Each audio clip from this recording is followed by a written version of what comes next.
Ya pemirsa, apalagi untuk Anda, Bapak atau Ibu yang punya anak, mungkin bisa diingat kapan ya terakhir mendongeng untuk anaknya. Kemarin malam mungkin, atau malah sudah lama tidak dilakukan. Nah, kalau begitu kami ingatkan lagi indahnya mendongeng dan manfaatnya untuk imajinasi kita. Tidak hanya untuk anak-anak tapi juga orang dewasa. Apalagi hari ini 20 Maret 2022 bertepatan dengan Hari Dongeng Sedunia. Tapi apakah saat ini di tengah pandemi COVID-19 kegiatan ini mendongeng masih menjadi kebiasaan? Lalu bagaimana komunitas mendongeng di Indonesia khususnya bertahan di tengah era digitalisasi? Kita gali bersama dengan narasumber kita pada hari ini, Mas atau Kak Danang Sriwijayanto atau yang akrab disapa Kak Danang, founder Sahabat Organisasi Dongeng Indonesia atau ODI. Selamat siang Kak Danang. Siang, Mas Samuel. Kak Danang lagi sama siapa itu di sebelahnya? Ini boneka saya yang sering saya bawa keliling Indonesia, namanya Bule. Sama Bule. Kak Danang ini, Iya. Bule ini bagaimana nih sekarang dengan adanya kegiatan mendongeng, masih dilakukan secara langsung atau lewat online? Ada yang online, ada yang sudah offline ya Mas. Jadi memang karena kondisi seperti ini selama 2 tahun ke belakang kemarin dari 2020 hingga 2021, memang lebih banyak kami para pendongeng di Sahabat ODI itu secara online. Seperti itu Mas. Oke, ini kesulitannya dengan kalau mendongeng online itu seperti apa, Kak Danang? Yang pertama adalah kita nggak bisa lihat secara langsung ya. Iya. Pesertanya, audiensnya, adik-adiknya, kita tidak bisa melihat mereka gitu kan. Kita hanya lihat di sebuah layar kecil gitu kan, wajah mereka. Karena kan kalau kita langsung secara offline itu kita merasakan bagaimana senyum mereka, ketawa mereka, auranya dapat lah, terasa sekali ketika kita secara offline. Tapi kalau online ini kesulitannya karena nggak bisa melihat suasana. Apakah mereka mendengarkan secara serius, apakah mereka memperhatikan kita bercerita, itu sih, seperti itu sih Mas. Yang kita rasakan. Oke. Mau nanya, Bule kangen nggak ketemu sama anak-anak Bule? Kangen sekali Om. Jadi selama ini Bule ceritanya bagaimana Bule? Itu dia, di laptop, di handphone, nggak bisa lihat adik-adik, nggak bisa cium tangan adik-adik, nggak bisa meluk adik-adik. Meluknya meluk apa? Meluk HP. Lewat HP jadinya Bule. Nah, Iya. Kak Danang ini bagaimana sih Kak Danang bersama juga sahabat-sahabat ODI lainnya ini bertahan dan beradaptasi dengan pandemi COVID-19 di mana banyak sekali kegiatan atau event yang memang harus dilakukan secara online. Apakah memang ternyata memang susah atau bahkan mungkin banyak pendongeng yang mungkin sudah berganti haluan seperti itu?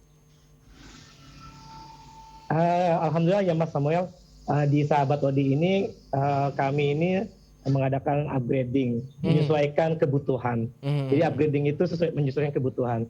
Ketika masa pandemi kita harus melakukan kegiatan secara online, otomatis kita mempelajari bagaimana aplikasi-aplikasi digital agar kami tidak ketinggalan, nggak gaptek gitu kan. Jadi seperti itu. Hari ini saya ajak sahabat-sahabat saya nih yang di Sahabat ODI, ada Kak Sofian dari Bekasi. Beliau punya boneka namanya yang Habibie. Iya, ini ada Kak Emma dari Tangsel. Halo semua kakak sekalian. Selamat siang semua kakak-kakak. Ada Kak Yulia. Ada yang paling jauh nih, Kak Faruk dari Sumbawa. Aduh, seneng banget ngeliatin rame. Ada juga Kak Igit. Ada juga sahabat saya, adik saya juga itu Kak Cherry, dia biasanya membuat alat-alat peraga media. Jadi intinya gini Mas Samuel, bahwa kami ini selalu mengupgrading kegiatan-kegiatan kami agar ketika online ini kami juga nggak gaptek. Makanya kami belajar animasi secara sederhana, kami belajar bagaimana memanfaatkan media-media digital agar ketika dongeng-dongeng yang kami sampaikan tetap sampai ke anak-anak Nusantara, seperti itu. Oke. Aduh, seneng banget ngeliatin ini. Halo teman-teman semuanya. Dadah dong tangannya dong. Selamat siang semuanya. Aduh, semoga pada masih bertahan dan masih semangat untuk mendongeng nih. Harus mas. Terkait dengan digitalisasi tadi Kak Danang, apakah misalkan kita platform-platform media sosial seperti itu mendongeng lewat platform seperti itu, digitalisasi, apakah secara feel ya, secara rasa gitu ya, pendongeng juga ada yang hilang dengan ketika biasanya kita yang memegang boneka, kita yang berbicara langsung, terus harus digeser dengan misalkan ya seperti itu dengan sosial media terkait dengan menggambar misalkan, kan berubah ceritanya kan, jadi seperti cerita cerpen atau yang visual seperti itu. Bagaimana Kak Danang? Sangat terasa ya Mas ya. Jadi Mas tadi yang saya bilang auranya nggak dapet ya gitu ya. Auranya nggak dapet ketika kita bias. Dulu ya saya pernah punya pengalaman nih Mas. Ketika saya bercerita, saya digigit sama anak gitu, anak kecil gitu digigit karena saya ceritanya tentang harimau. Saya itu bagi saya itu sangat menyenangkan gitu ya. Itu hal-hal yang seperti itu yang sangat kita rasakan hilang ketika di online ya. Tidak bisa kita melihat mereka secara dekat, tidak bisa kita bagaimana perasaan mereka dengan cerita yang kita sampaikan. Tapi ketika kita bercerita secara langsung tadi ada respon, mereka datang ke panggung, mau megang bonekanya, mereka ingin cium tangan kita. Jadi luar biasa, terasa sekali. Makanya saya sih berharap semoga pandemi ini hilang ya Mas ya, tidak ada lagi pandemi di negeri kita, di dunia, agar cerita-cerita dongeng-dongeng yang akan kita sampaikan oleh kakak-kakak se-Indonesia ini ya bisa lebih maksimal ditonton oleh anak-anak Nusantara. Jadi kami berharap semoga sih tidak ada pandemi lagi seperti itu. Amin. Nah ini tapi kemarin Mas saya sudah mulai offline ya.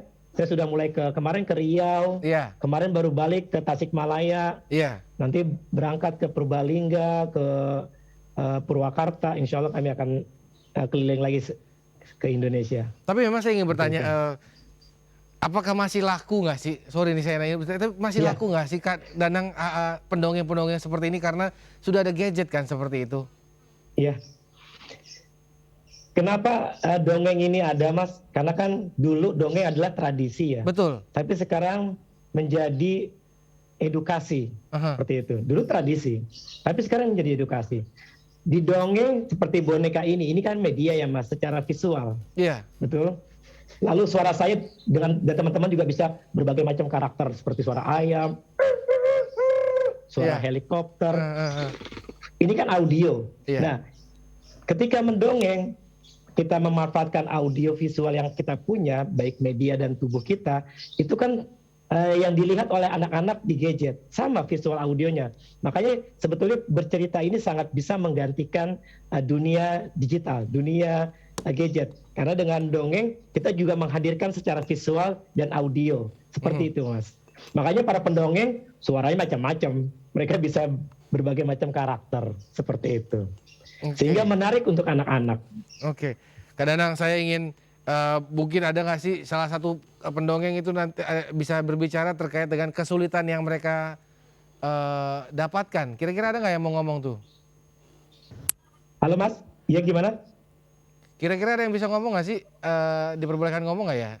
Terkait dengan kesulitan dengan kondisi pendongeng saat ini. Kira-kira ada yang mau ngomong nggak? Silakan, mungkin Kak Sofian atau Kak Yulia, silakan, atau Kak Faruk, salah satunya, atau Kak Zainal. Karena kebetulan lagi rame nih, jadi saya ingin nanya sebenarnya dengan yang lain. Coba Kak Sofian, ini yang Habibie. Silakan. Ini yang dengan boneka sosok Pak Habibie. Halo Bung Sam, dengan saya Hadidi. Iya, halo selamat siang. Bung Sam ini high tech ya, juga Kak Danang dan teman-teman semuanya high tech. Yang Hadidi nih biasa.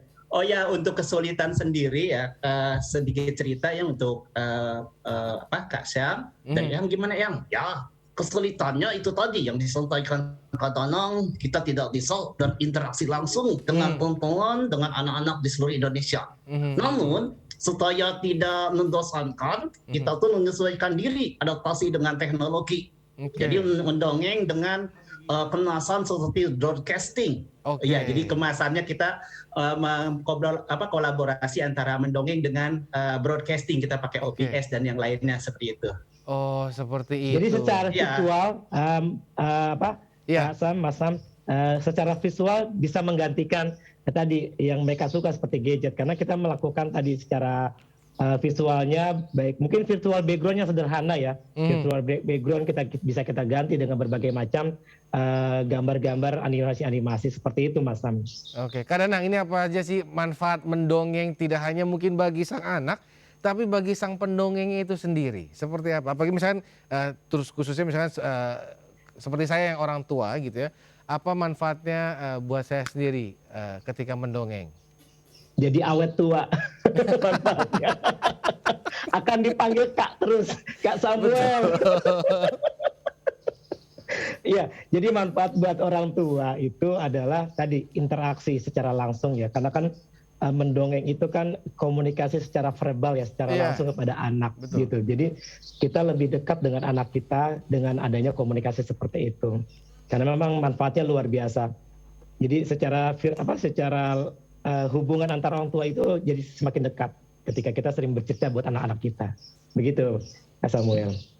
Oke, terakhir dari saya mungkin kadang ingin menanyakan apa sih kunci kesuksesan seseorang untuk mendongeng? Mungkin tidak untuk menjadi seorang pendongeng profesional ya, tapi untuk misalnya saya mendongeng kepada anak saya, tapi untuk didengarkan seperti itu. Karena kadang-kadang audiensnya kan anak kecil, susah untuk diatur seperti itu.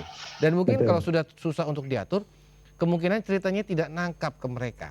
Karena mungkin mereka belum mengerti seperti itu. Nah, apa sih kiat-kiat atau kunci untuk sukses untuk mendongeng kepada anak seperti itu?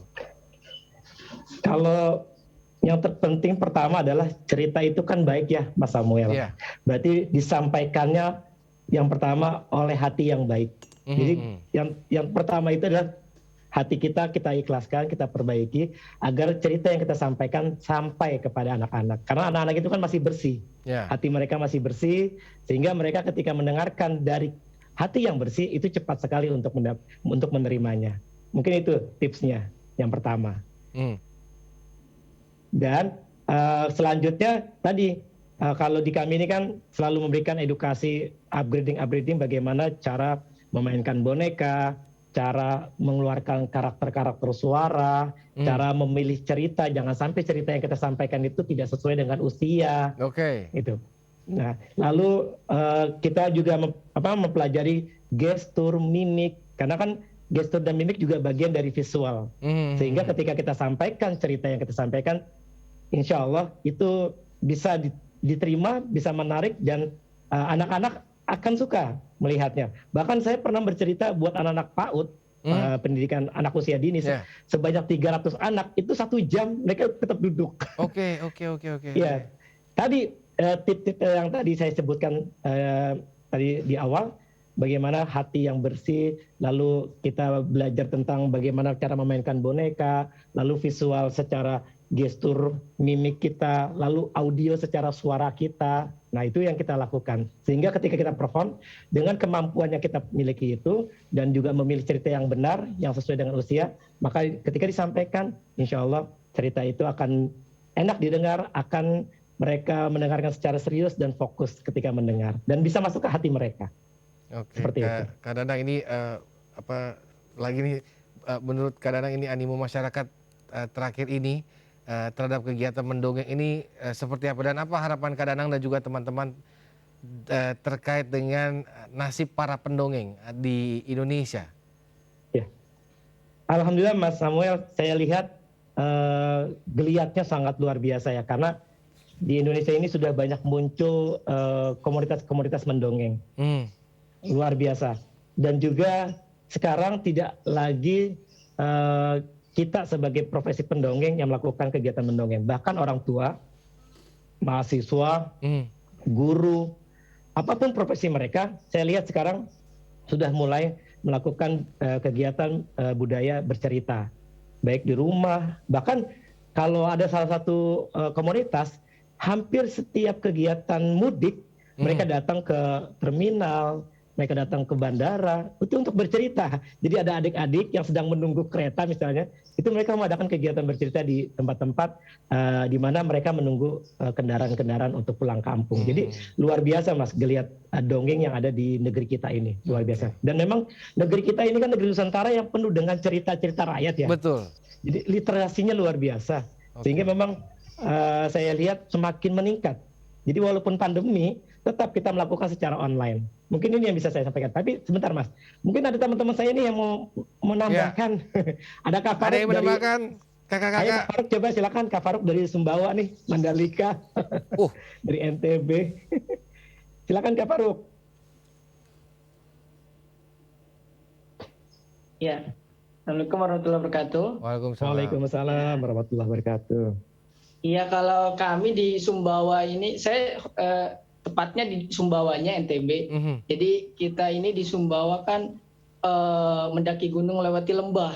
Jadi tetap masuk ke pelosok-pelosok kita berbagi cerita.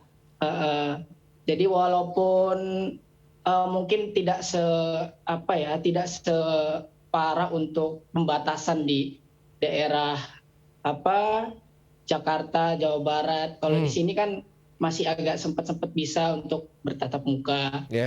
Namun kalau untuk sekolah sama, tetap tidak bisa untuk bertatap muka. Tapi alhamdulillah dengan kegiatan sekarang membantu sekali berbagi kisah, seperti misalnya ada event-event untuk peringatan Hari Besar Islam atau untuk event-event biasanya perlombaan, biasanya kalau untuk mau pergantian tahun ajaran baru, nah itu kita di situ bisa berkontribusi kadang para pendongeng. Iya, jadi poinnya Mas Samuel tetap kita eksis dalam kondisi seperti ini. Iya. Terakhir mungkin Kak Samuel boleh ya, Kak Yulia silakan dari Bekasi. Kak Yulia menambahkan. Ayo. Terima kasih. Ya seperti yang Kak Danang bilang, Kak Faruk bilang, untuk dongeng memang tidak akan pernah mati walaupun sampai kapanpun. Tergantung kitanya, diri kitanya yang akan terus untuk maju buat anak-anak seneng gitu aja, Indonesia gitu aja. Baik. Itu aja sih Kak. Baik, terima kasih Kak Danang. Terima kasih kakak-kakak yang lain, kakak-kakak para pendongeng dari sahabat Odi. Kita berharap dunia dongeng di Indonesia masih terus berjalan dan semua para pendongeng hidup dengan kembali mendongeng cerita-cerita yang baik untuk anak-anak di Indonesia. Terima kasih telah bergabung bersama kami kakak-kakak. Selamat siang.